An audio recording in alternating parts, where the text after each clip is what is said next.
ఉన్నవాడను అన్నాడు. ఏమన్నాడండి?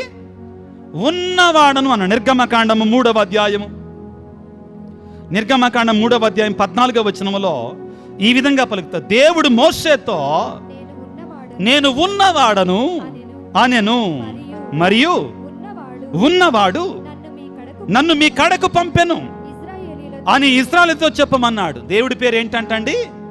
చెప్పండి గట్టిగా. ఉన్నవాడు. ఐఆమ్ హూ యామ్ అని ఉంటుందండి ఇంగ్లీష్లో. ఐఆమ్ హూ యామ్ అని ఉంటుందండి. నేను ఉన్నవాడనని పలుకు. ఉన్నవాడు అంటే ఎవరిని అర్థం చేసుకోగలరా? దాని అర్థం ఏంటంటే ఆయన ఆదియు అంతము లేనటువంటి వాడు. He is, that's all. ఆయన ఆదియు అంతము లేనటువంటి వాడు, నిన్న నేడు రేపు ఏకరీతిగా ఉన్నటువంటి వాడు ఆయన. అయితే మోషేకే దేవుడు తన పేరును మరొకసారి ఎరుకపరుచుకుంటాడు. ఏమిటంటే ఆయన పేరు, దేవుని పేరు ఒకసారి చదువుకుందాం. అమ్మ వాక్యాన్ని తీసుకో. 34వ అధ్యాయం నిర్గమకాండం, త్వరగా తీసుకో తల్లి.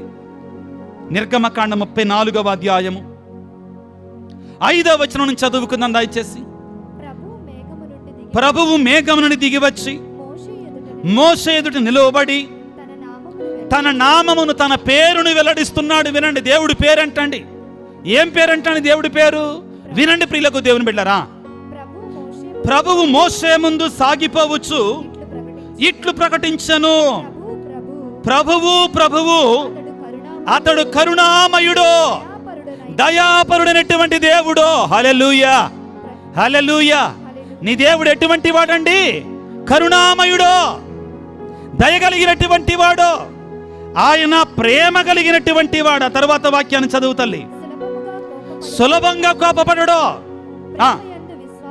నిత్యము ప్రేమ చూపువాడు. నిత్యము ఏం చూపిస్తాడంటండి? ప్రేమను చూపిస్తాడు.